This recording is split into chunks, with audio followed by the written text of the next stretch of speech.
Welcome to the Deep Dive. Today, we're looking at something a bit different. A gamified marketing idea called Smarter Than a Bottle of Wine. Right, and we're trying to figure out if this kind of playful concept could actually work for Delicato Family Wines. Exactly. I mean, they're a big player, fourth generation now, celebrating 100 years in business this year.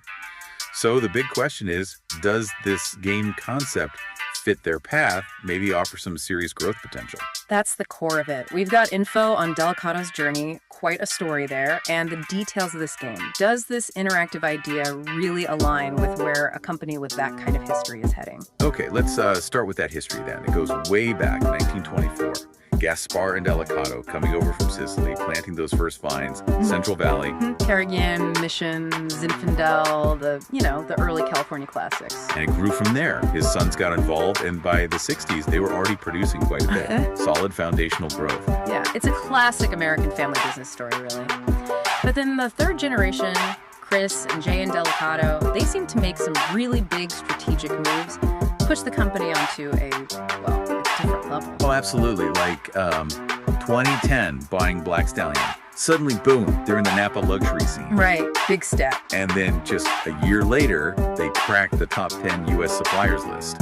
And 2018, launching Transcendent Wines, clearly aiming higher in the fine wine market. And don't forget Coppola in 2021. That wasn't just about volume, was it? It brought huge brand recognition. Huge. And yeah, now celebrating their centennial, it's quite the journey. What's really striking when you look at it is how deliberately they seem to have diversified the portfolio. You think so? Yeah, I mean, it's not just growth for growth's sake. It looks like a real strategy to cover different tastes, different price points. You see it in the core brands, like Box, that was a game changer for boxed wine. Then you've got, 1924 wines, playing on that Prohibition history, gnarly head, that bold Zinfandel style, even collaborations like with Zach Brown for Z. Alexander Brown. And that's just one side of it. You flip over to the premium and luxury stuff under Transcendent. Right. Black Stallion in Napa, Diora doing Pinot and Chardonnay from Monterey, the top-tier Coppola wines like Director's Cut. And they've gone global, too. Torbrack in Australia, Stoneleigh in New Zealand.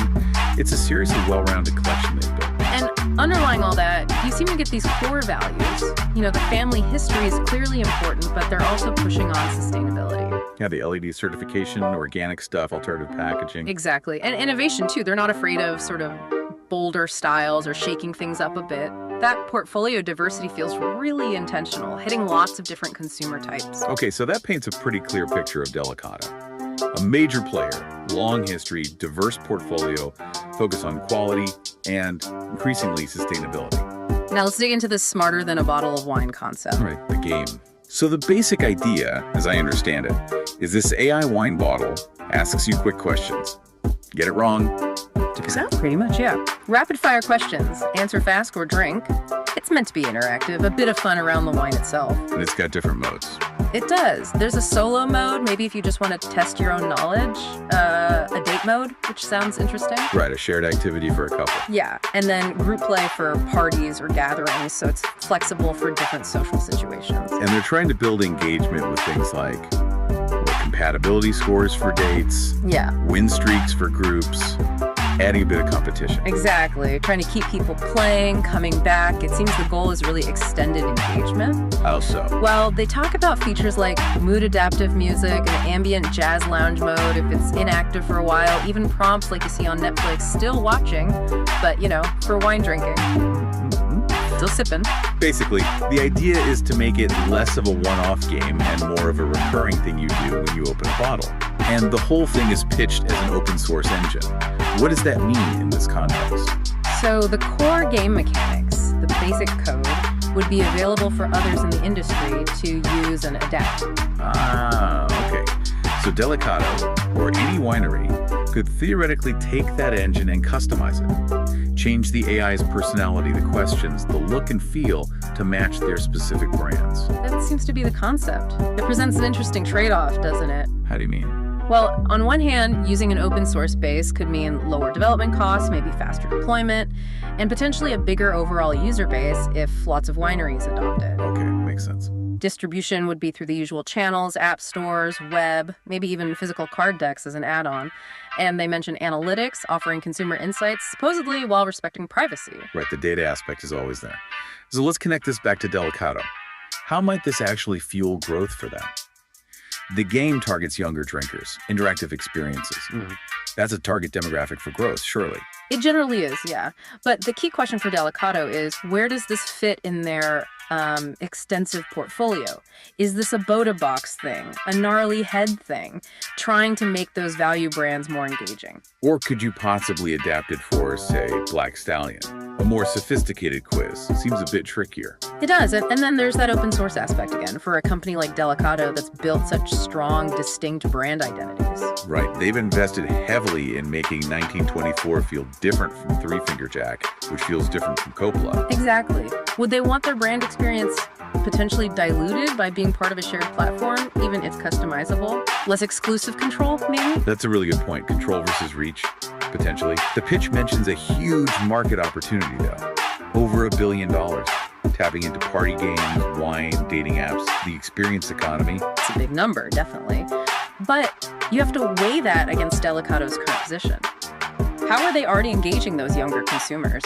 Are their existing marketing efforts, their digital presence, their partnerships working? Is there a gap this game specifically fills for them? And practically speaking, developing and launching something like this, even using an open source base, takes time, resources, partnerships. MVP, testing, rollout. Does that fit Delicato's usual rhythm? Their major growth spurts seem tied to big acquisitions, major brand launches, or revamps, not necessarily app development cycles. Which points to their core strengths, right?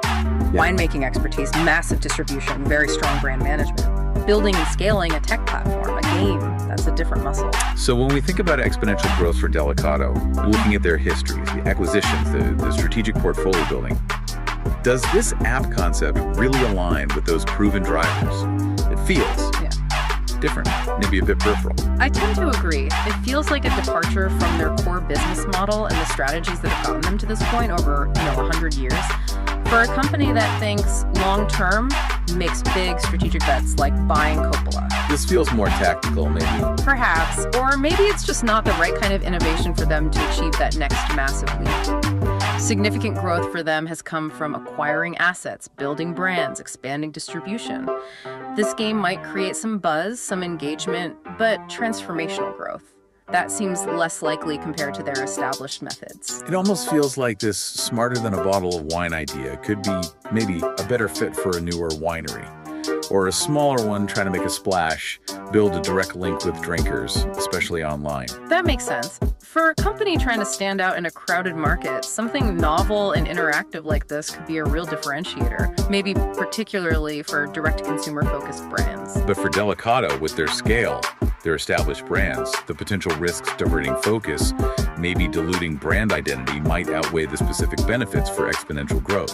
That seems like a realistic assessment. So, if we're giving feedback, interesting concept, innovative idea, but maybe not the primary engine for Delicato's next big growth phase. Right. Their history points more towards continued strategic acquisitions, maybe doubling down on sustainability, which clearly resonates, expanding their D2C channels for the brands they already have.